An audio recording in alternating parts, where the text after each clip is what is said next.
The Three Musketeers. Chapter 1. The ugliest horse in the world.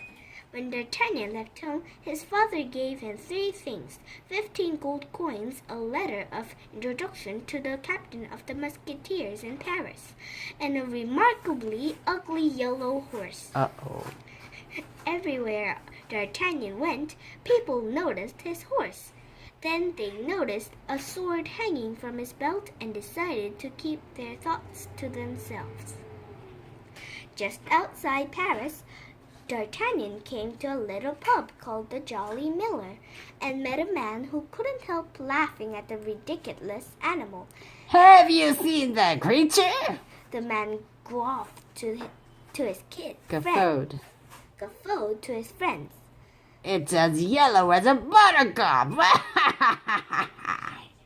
D'Artagnan was young and proud, and he couldn't let an insult to go unchallenged. Mock my horse, he snarled. snarled. And you mock me. I challenge you to a duel, sir. The stranger laughed, and for the first time, D'Artagnan noticed a ragged scar which ran the length of his cheek. A duel? He scoffed. Surely you know that the king has banned them. D'Artagnan wouldn't be put off. He drew his sword and lunged for the man. The stranger quickly pulled out his own sword, but before the fight could begin, D'Artagnan felt something heavy hit the back of his head.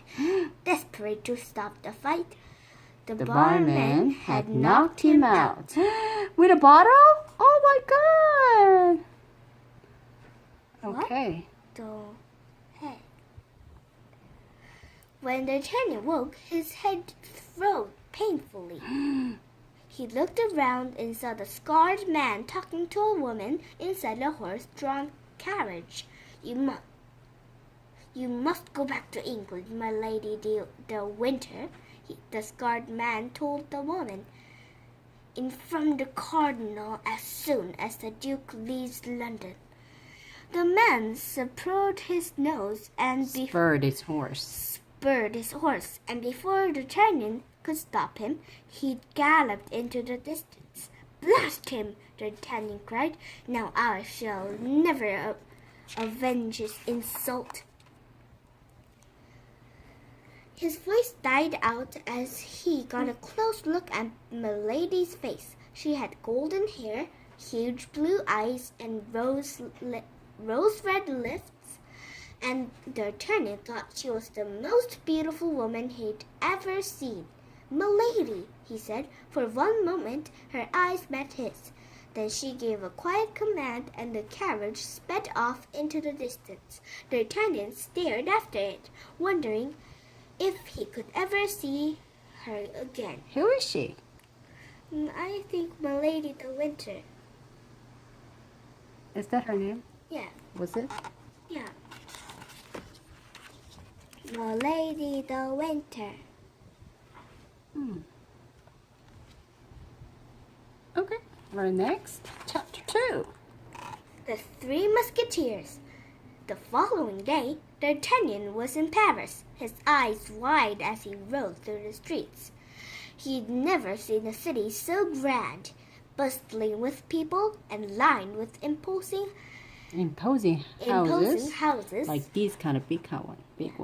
Built from golden stone. Wow, golden stone. It's fake. No, it's not. Yes, it is. No. Yes. Soon he was at the house of Mr. Excuse me. Trevely. Soon he was at the house of Mr. Trevely. Okay, the captain of the King's Musketeers. The most famous soldiers in France. For as long as he could remember, D'Artagnan had wanted nothing more than to serve in that elite force. Mr. de Trevely might be able to spare you for a few minutes. A few minutes, said the servant who answered the door. Who answered the door, sniffing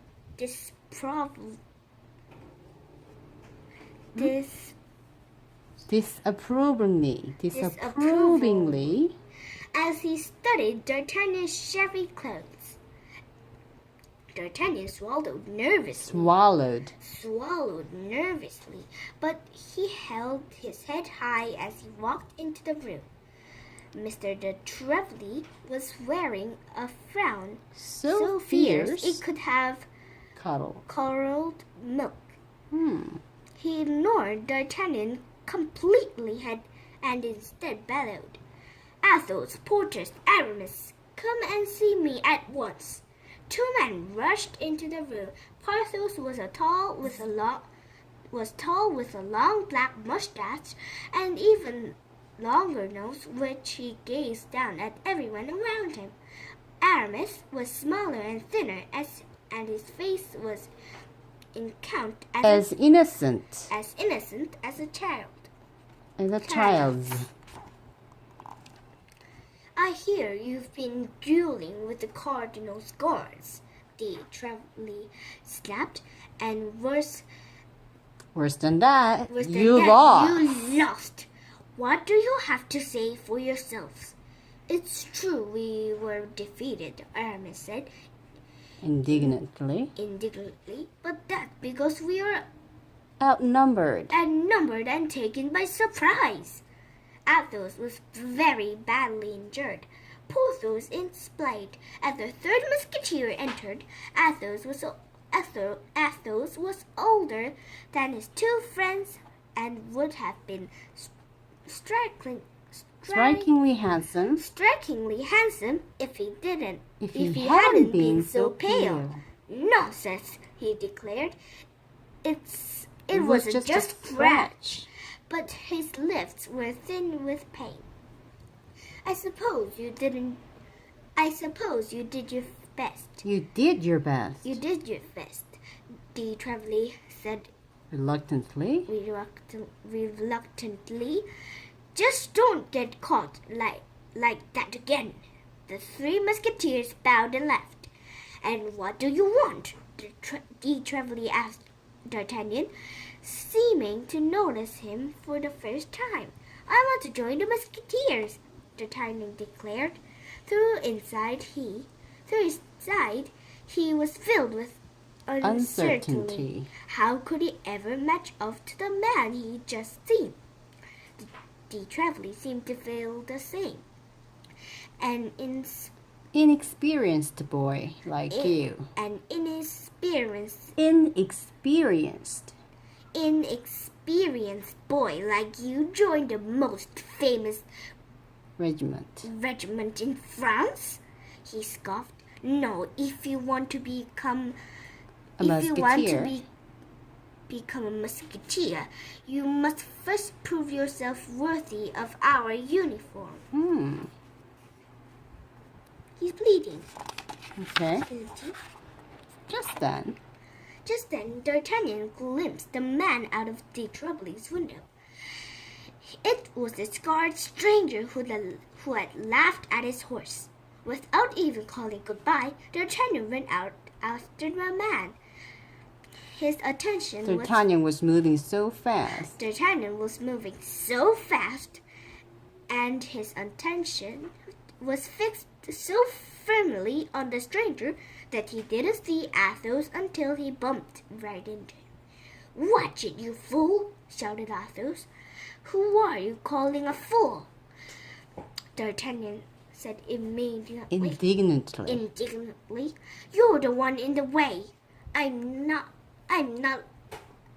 a man to take an insult lying down." Athos spoke heartily, though his hand was clutched to his side in pain. "I demand that you meet me by the deserted monastery for a duel at noon tomorrow. All D'Artagnan could think was the man with the scar. Was the man with the scar, who was in danger of disappearing into the crowd. "Fine," he said. "Tomorrow I will teach you some manners." Then he ran off, his eyes still fixed on the man he was Pursuing. rather than the people around him. This time it was Porthos who stood in his way. D'Artagnan found himself tangled in the other man's magnificent cloak, revealing the threadbare clothes Porthos was wearing underneath. "You young whippersnapper," Porthos bellowed, "you've made me look ridiculous. I demand satisfaction. We'll cross swords at the deserted monastery at 1 tomorrow." D'Artagnan didn't even answer. He simply nodded and carried on running after the stranger. It was no use. The other man had made good his escape. Father, D'Artagnan exclaimed, "I've lost my quarry and offended two strangers. I really must try to be more civil in future." So when he passed Aramis, D'Artagnan decided to be as friendly as possible. "Sir, it appears you've dropped something," he said, picking up a handkerchief from the ground beside Aramis. It's a pink. Okay, it's pink. Aramis was furious. The handkerchief had been given to him by a female admirer, and he'd been hoping to keep it secret. Interfere in my business, will you? Interfere in my business, will you? He snapped at D'Artagnan. He snapped at D'Artagnan. "I'll soon teach you better when I defeat you in the duel at 2 o'clock tomorrow. Be waiting at the deserted monastery." Shoulders slumped, D'Artagnan slunk back to his lodgings. He'd come to Paris to make his fortune. And instead he made 3 deadly new enemies. Oh my God, he's going to die. No. Yeah.